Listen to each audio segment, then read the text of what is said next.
Bonjour chers camarades boursicotteurs, j'espère que vous allez bien. La marge de crédit hypothécaire qui est tant appréciée des ménages canadiens vient de subir des modifications au niveau de son cadre réglementaire, modifications qui ont été introduites par le BSIF et qui pourraient restreindre votre utilisation de votre marge hypothécaire. Alors, si vous voulez savoir si vous allez faire partie des gens qui vont voir l'utilisation de leur marge hypothécaire restreinte et si vous voulez comprendre qu'est-ce que le BSIF, eh bien, restez avec moi parce que je vais vous expliquer tout ça dans cette vidéo. D'abord, parlons de ce que c'est une marge hypothécaire pour comprendre un peu de quoi on parle ici. La marge hypothécaire, c'est pas compliqué. C'est un prêt qui permet aux propriétaires de domicile, de maison, de propriété d'emprunter sur le capital de leur maison. Alors ici, bien, on a un exemple de Desjardins qui, sur son site Internet, nous explique qu'est-ce qu'une marge hypothécaire. Alors, c'est la maison qui finance. C'est un financement qui peut atteindre jusqu'à 80 de la valeur déterminée de votre propriété, donc essentiellement la valeur évaluée, la valeur marchande évaluée par la banque ou le prix que vous avez payé. Donc, la marge de crédit peut aller jusqu'à 65 de la valeur. Donc, il y a ce 65 ou 80 Donc, entre les deux, il y a un prêt qui peut être fait pour venir combler la différence. Les taux d'intérêt sont plus avantageux qu'une marge de crédit personnelle. Le remboursement est flexible, donc vous n'avez pas sur la marge de crédit hypothécaire à rembourser le capital. Vous pouvez vous contenter de rembourser les intérêts seulement. Et si vous faites un coup d'argent et que vous voulez rembourser l'entièreté de votre marge de crédit hypothécaire, vous pouvez le faire sans pénalité. Et vous avez un accès rapide au fonds. Donc, si, par exemple, vous avez acheté une maison à 500 000 ou une maison qui est évaluée à 500 000 vous avez fait une mise de fonds de 100 000 vous avez une équité de 100 000 donc une équité qui représente 20 de la valeur de la propriété, eh bien, vous auriez accès à votre marge de crédit hypothécaire. Comment ça fonctionne? Et voici un petit graphique pour vous expliquer. Donc, la valeur nette, ici la ligne qui est représentée par ce 20 d'équité que je viens de vous présenter. À mesure que vous faites des paiements hypothécaires par la suite, donc le capital va devenir disponible. C'est ce que vous voyez ici. Donc, les paiements hypothécaires que vous allez faire, le capital va être disponible pour être emprunté via la marge de crédit hypothécaire. Donc, ici, ça vient combler un peu l'explication ci-haut. Donc, les sommes que vous remboursez au-delà du 20 que vous avez atteint en équité sur votre maison, eh bien, vont pouvoir être empruntés immédiatement pour les utiliser pour plein de choses. Et là, vous avez quelques exemples ici. Consolider des dettes, par exemple. Vous avez des dettes de carte de crédit, vous avez des dettes à gauche, à droite. Vous voulez avoir les dettes toutes au même endroit et un taux hypothécaire ou un taux d'intérêt avantageux. Bien, vous pouvez faire ça avec votre marge de crédit hypothécaire. Rénover votre maison, vous devez changer le toit, changer les fenêtres, etc. Donc, si vous avez de la marge sur votre ligne de crédit hypothécaire, vous pouvez l'utiliser pour faire ces rénovations-là. Pallier à des imprévus, votre voiture brise, etc. ou faire des investissements. Donc, utiliser votre marge de crédit hypothécaire pour faire un investissement immobilier autre. Mais on sait que la marge de crédit hypothécaire au Canada est utilisée aussi pour plein d'autres choses parce que c'est à votre discrétion.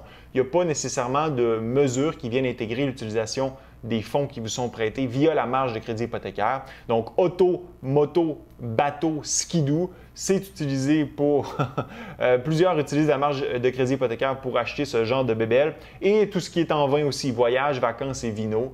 Donc, on profite de la vie en utilisant la marge de crédit hypothécaire. Et même, certains vont aller jusqu'à payer l'épicerie avec ça parce que probablement qu'ils sont à côté à la gorge. Donc, la maison, la propriété au Canada devient une espèce de guichet, un ATM, que les gens se servent pour soutenir leur mode de vie ou leur niveau de vie. Et ça explique d'ailleurs pourquoi les ménages canadiens sont parmi les plus endettés au monde. En fait, le Canada, donc les ménages canadiens sont les plus endettés dans tout le G7, ce qui comprend les États-Unis par ailleurs.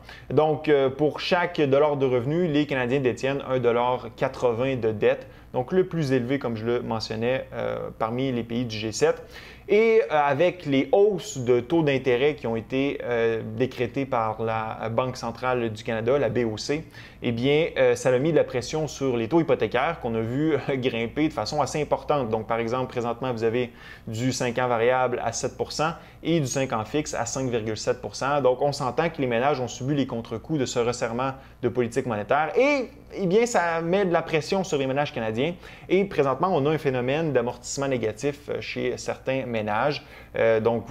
Plusieurs ménages ont pris des taux variables lorsque c'était extrêmement bas en 2020-2021. Avec la hausse des taux hypothécaires, eh bien, on a vu justement les paiements augmenter de façon importante pour ceux qui sont à taux variable à paiement variable. Pour ceux qui sont à taux variable à paiement fixe, eh bien là, c'est là qu'on a vu, on a probablement reçu un appel de la banque, du moins pour ceux qui ont atteint cette espèce de trigger rate. Donc, le moment où, lorsque le paiement est ajusté en fonction des hausses de taux directeur, donc la portion capital diminue et la portion intérêt augmente. Mais à un certain point, le taux hypothécaire est tellement élevé que même si tout votre paiement hypothécaire, disons que votre paiement hypothécaire est à 1 500 $ est en intérêt, ça ne suffit pas pour rembourser l'intérêt que vous devez sur votre hypothèque. Donc, non seulement vous faites du surplace, mais vous reculez. C'est-à-dire que là, la banque vous appelle et elle vous offre le choix de soit augmenter le paiement hypothécaire pour payer l'intérêt, le manque à gagner, ou de prolonger l'amortissement de votre hypothèque au-delà de 25 ans. C'est la raison pour laquelle, présentement,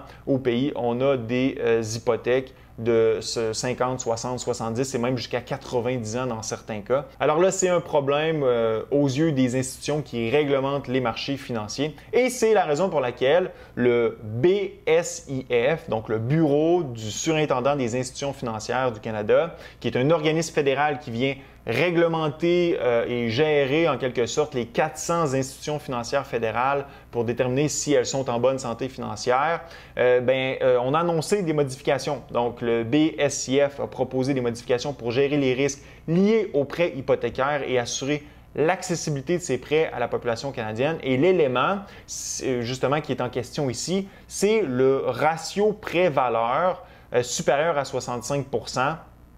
Et donc là, on veut un peu se débarrasser de ça. Et ça avait été annoncé l'an dernier. Donc, dans le paragraphe ici, le BSIF était clair à l'idée qu'il était préoccupé par ce genre de phénomène qui vient augmenter le fardeau financier des ménages canadiens qui sont déjà affectés par justement les renouvellements hypothécaires, les augmentations de paiement avec le resserrement de la politique monétaire qui a cours présentement.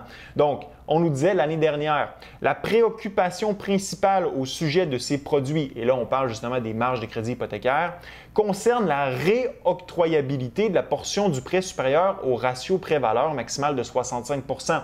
Les produits de prêt ainsi structurés pourraient entraîner une plus grande persistance des soldes impayés et donc accentuer le risque de perte pour les prêteurs et les ménages. Donc tout à l'heure, je vous disais justement que la marge de crédit hypothécaire devenait accessible à partir d'une équité à 20 %. Alors là, le BSIF veut s'assurer que la norme ne soit plus à 20 % d'équité, mais bien à 35 %. Donc, la ligne va changer de 20 à 35 % parce que présentement, les institutions financières permettaient la réoctroyabilité des fonds à partir du seuil de 20 % d'équité ou 80 % de prêt sur la valeur du domicile. Donc là, le BSIF veut se débarrasser de ça.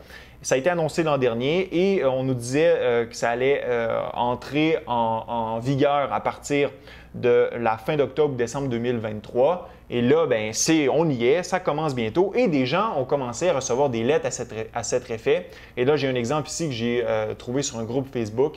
La Banque nationale qui explique à ce détenteur d'hypothèque que, je vais vous le lire, ça va être plus simple comme ça. Nous souhaitons vous informer qu'à partir du 27 août 2023, le capital remboursé sur la portion prêt hypothécaire de votre marge de crédit hypothécaire ne sera plus entièrement accessible dans votre crédit rotatif. En effet, notre application d'un resserrement réglementaire, et là c'est le resserrement réglementaire que je viens de vous expliquer du BSIF, nous amènera à diminuer graduellement la limite de crédit globale des marges de crédit hypothécaire jusqu'à ce qu'elle atteigne 65 % de la valeur de la propriété financée au moment de l'octroi du financement. Donc essentiellement, vous ne pourrez plus accéder à cette partie-là située entre le 65 % et le 80 % et vous allez devoir vraiment payer jusqu'à 65 %. En fait, votre prêt sur votre domicile va devoir être à 65 % de la valeur de celui-ci pour que vous ayez accès à votre marge de crédit hypothécaire. Maintenant, là, on nous explique que justement, ça a été introduit en raison de l'ajustement réglementaire du BSIF. Et là, on nous dit que pour ceux qui ont une marge de crédit hypothécaire qui est supérieure à 65 %, là, vous y aurez peu accès. Donc, les paiements que vous allez faire sur votre hypothèque vont participer à diminuer votre ratio. Et pour ceux qui n'ont pas atteint ce ratio de 65 %, là, vous allez être limité à 65 %. Vous ne pourrez pas aller au-delà de ça. Maintenant, ça va avoir un impact certain sur l'économie canadienne parce que le BSIF vient couper une source de financement importante dans le niveau de vie d'une bonne partie des Canadiens, des ménages canadiens. On le voit, le niveau d'endettement est tel au Canada et bien, ça vient justement de ces dettes liées aux hypothèques, aux prêts hypothécaires. La consommation au pays est sans aucun doute soutenue en partie par les hauts niveaux d'endettement des ménages canadiens. Donc, si les Canadiens ne peuvent pas s'endetter autant, eh bien, ça va avoir un impact sur leur niveau de consommation, donc les bateaux, les motos, les skidoo. Là. Donc, si vous êtes déjà à 65 dans le ratio valeur-prêt, ben, vous ne pourrez pas là, avoir le skidoo que vous vouliez avoir si vous pensiez monter ce ratio valeur-prêt à 80 par exemple. Et là, ben, tout ça jumelé à la série de renouvellements hypothécaires qui vont avoir lieu d'ici la fin de 2024, eh bien, là, ça risque d'accélérer le ralentissement hypothécaire parce que pensez-y, là, les gens qui ont des hypothèques présentement de 50, 60, 70, 90 ans, eh bien, ça, ce n'est pas indéfiniment parce que lorsque vous renouvelez votre hypothèque, eh bien, le terme, l'amortissement de l'hypothèque doit être ramené à 25 ans et c'est là que vous avez votre grosse augmentation en termes de paiement hypothécaire. Donc ça s'en vient. Et là, on vient limiter en plus l'utilisation de la marge de crédit hypothécaire pour une partie des ménages canadiens. Donc, ça risque d'avoir des conséquences sur l'économie canadienne. Ça risque d'avoir une conséquence sur le niveau de consommation des ménages canadiens. Maintenant, ce que je veux savoir dans la zone commentaire, c'est si vous aussi, vous avez reçu une lettre comme ça et si vous pensez que vous allez être affecté ou si vous allez être affecté par ce resserrement réglementaire qui a été imposé par le BSIF. Donc, j'ai bien hâte de vous lire dans la zone commentaire. Ce fut un plaisir d'être avec vous. À la prochaine.